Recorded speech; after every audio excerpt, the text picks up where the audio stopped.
నమస్కారం. సుమన్ టీవీకి స్వాగతం. సెప్టెంబర్ మాసం ద్వాదశ రాశుల వారికి ఎలా ఉండబోతుంది? గ్రహాల స్థితిగతులు ఎలా ఉన్నాయి? ఏ రాశుల వారికి ఎలాంటి ఫలితాన్ని అందిస్తున్నాయి? ఈ విషయాలను తెలియజేసేందుకు మనతో పాటు ఉన్నారు ప్రముఖ జ్యోతిష్య శాస్త్ర పండితులు, జ్యోతిష్య రత్న, జ్యోతిష్య చక్ర వైభవ నిపుణ డాక్టర్ రాళ్లపల్లి రవికుమార్ గారు. గురుగారు నమస్కారం. నమస్కారం.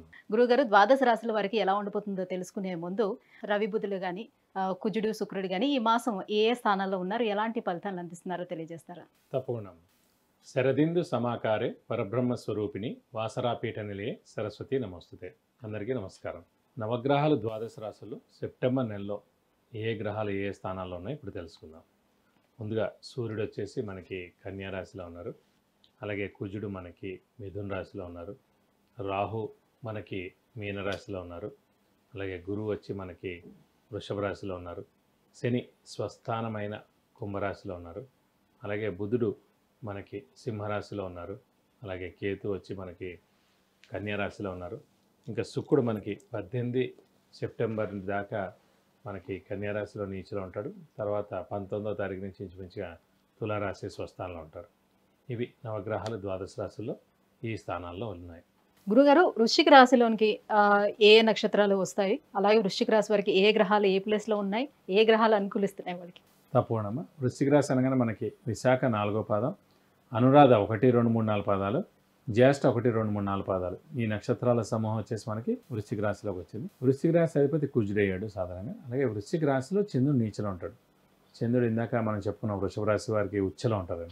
అలాగే ఇక్కడ నీచలో ఉంటారు మనం. సో చంద్రుడు మదర్ కారకుడు, తల్లి కారకుడు, చెల్లెలి కారకుడు, అలాగే బుద్ధి కారకుడు, మాతృకారకుడు, ఇవన్నీ కూడా అయ్యాడు.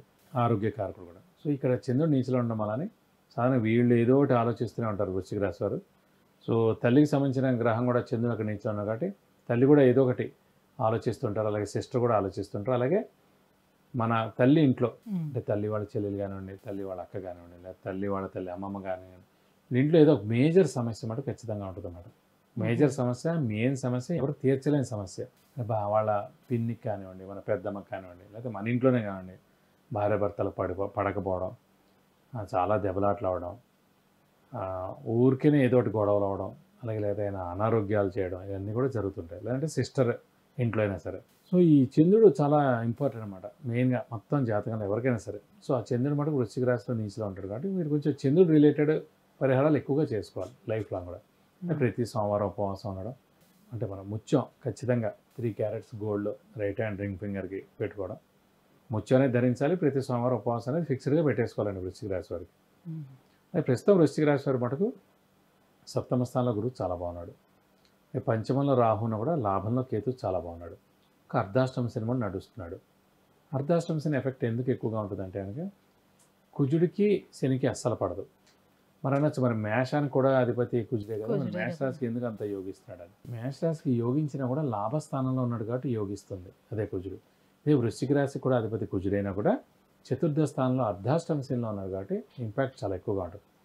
అంటే ఉద్యోగం పోవడం కానివ్వండి, స్థానచలనం అవడం కానివ్వండి, వేరే ఉద్యోగం ఎత్తుకోవడం కానివ్వండి, లేదంటే ఇల్లు మారడం కానివ్వండి, సొంత ఇల్లైనా ఖాళీ చేయాల్సినంత ఏదో ప్రాబ్లం రావడం కానివ్వండి, ఆ సొంత ఇల్లు ఖాళీ చేసినా కూడా ఏదైనా ఉద్యోగం ఇచ్చే కానివ్వండి, లేదా ఏదైనా ఇబ్బందులు కలగడం కానీ, అక్కడ ఎక్కువగా అనారోగ్యాలు చేయడం కానివ్వండి, ఏదో మేజర్ ఇబ్బంది కలగడం వలన కూడా ఇల్లు మారేందుకు కూడా అవకాశం ఉంది.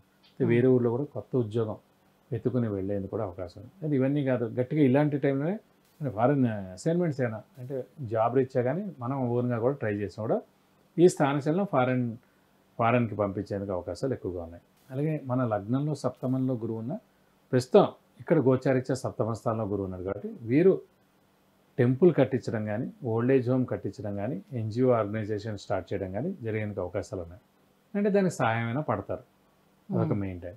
అలాగే తీర్థయాత్రలు చేయడం, గురువుని దర్శించడం, గురువు యొక్క బ్లెస్సింగ్స్ పొందడం, ఇవన్నీ జరుగుతాయి. అలాగే అవివాహితుల వివాహం, సంతానం లేని వారి సంతానం, నిరుద్యోగుల ఉద్యోగం, ఉద్యోగస్తులకు ప్రమోషన్స్, నేమ్ అండ్ ఫేమ్, ఇవన్నీ జరిగేందుకు అవకాశాలు ఉన్నాయి. అలాగే అర్ధాష్టమ శని నడుస్తున్నందుకు అనారోగ్యం కూడా చేసేందుకు అవకాశం ఉంది. చిన్న సర్జరీస్ ఏదైనా కూడా జరిగేందుకు అవకాశం ఉంది. కాబట్టి కొంచెం ఆరోగ్య విషయంలో మటుకు మీరు జాగ్రత్త వహించాలి. అంటే 4th ప్లేస్ లో ఉన్న శని మూలంగా విద్యార్థులకి ఎలా ఉంటుంది? ఇబ్బందికరమైనటువంటి పరిస్థితులు ఏమైనా అంటే ఉంటాయా? సాధారణ విద్యార్థులకి ఏంటంటే ఆటంకం కలిగేందుకు అవకాశం ఉంది. ఈ ఏడాది ఏంటంటే మెయిన్ ఎగ్జామ్స్ ఏదైనా కూడా తక్కువ మార్కులు రావడం కానీ, ఏదైనా బ్యాక్లాగ్ ఉండిపోవడం కానివ్వండి, సబ్జెక్టులు ఉండిపోవడం కానివ్వండి, అయితే మనం అనుకున్న కాలేజ్ రాకపోవడం కానివ్వండి, ఇవన్నీ కూడా జరిగేందుకు అవకాశం ఉంది. సో విద్యార్థులకు మటుకు కొంచెం గడ్డు కాలం అనే చెప్పాలి. ఎంత గురుబలం పోనా కూడా చతుర్థ స్థానం అనేది విద్యాస్థానం కాబట్టి, ఆ విద్యాస్థానంలో శని అక్కడ ఉన్నాడు కాబట్టి ఖచ్చితంగా అంటే ఆటంకం. చదువు పేరుతోటి విదేశాలు వెళ్ళడానికి అవకాశం ఉంటుందేమో మీరు అలా అన్నట్టుగా. అంటే అర్ధాష్టమ శని స్థానచలనం కాబట్టి అలా వెళ్ళేందుకు వస్తే అవకాశం ఉంది. అది ఆ అవకాశం కూడా ఖచ్చితంగా ఉంది. ఉద్యోగస్తులకైనా ఉంది, విద్యార్థులకైనా ఉంది. ఎందుకంటే విద్యార్థులకు మంచి సీటు పొంది, మంచి ర్యాంక్ పొంది ఫారెన్కి వెళ్ళి, లేదంటే ఇప్పుడు హైదరాబాద్లో ఉన్నాడు అబ్బాయి, ఇంకెక్కడైనా సరే వేరే ఊరు వెళ్ళినా కూడా అది స్థానచలనం కింద అవుతుంది కాబట్టి ఖచ్చితంగా అక్కడ చాలా బాగుంటుందని చెప్పుకోవాలి. మరి వివాహ ప్రయత్నాలు ఫలిస్తాయంటారా? సప్తమ స్థానం అనేది వివాహ స్థానం, సప్తమ స్థానం అనేది భర్త లేదా భార్య స్థానం కాబట్టి అలాంటి స్థానంలోనే గురువు ఉన్నాడు కాబట్టి ఖచ్చితంగా మీరు ప్రయత్నిస్తే కనుక వివాహం ఎందుకు అవకాశాలు 100% ఉంటాయి. మరి ఈ అర్ధాష్టమ శని కోసం ఎటువంటి పరిహారాలని పాటించుకోవాలంటారు? సో ప్రస్తుతం నెక్స్ట్ ఏడాది ఏప్రిల్ దాకా అర్ధాష్టమ శని ఉంటుంది కాబట్టి ప్రతి శనివారం ఉపవాసం ఉండడం, అలాగే ఆంజనేయ స్వామిని, వెంకటేశ్వర స్వామిని ఎక్కువగా పూజించడం, ఆంజనేయ స్వామి స్తోత్రం, వెంకటేశ్వర స్వామి స్తోత్రం రోజు చదువుకోవడం, అలాగే ప్రతి మంగళవారం ఆంజనేయ స్వామి టెంపుల్, శనివారం ఆంజనేయ స్వామి టెంపుల్కి వెళ్ళి 40 ప్రదక్షిణాలు చేస్తే చాలా మంచిది. అలాగే ఆంజనేయ స్వామికి వడమాల, అలాగే సింధూర పూజ అంటే తమలపాకుల పూజ చేస్తే కూడా చాలా మంచిది. వెంకటేశ్వర స్వామి కూడా అభిషేకంగా నచ్చిన కానీ చేస్తానుగా మీకు అన్ని విధాలా మంచి చేకూరుతుంది. విద్య, ఉద్యోగం, వివాహం, వాహనం, విదేశీయానం, సంతానం, గృహయోగం వీటన్నిటి గురించి తెలుసుకోవాలంటే కింద స్క్రోల్ అవుతున్నటువంటి నెంబర్లకి మెసేజ్ లేదంటే కాల్ చేసి గురుగారి అపాయింట్మెంట్ పొందవచ్చు. గురుగారు, వృశ్చిక రాశి వారికి ఈ సెప్టెంబర్ మాసం అంతా ఏ రకంగా ఉండబోతుంది ఏంటనే విషయాన్ని తెలియజేసినందుకు ధన్యవాదాలండి. నమస్కారం.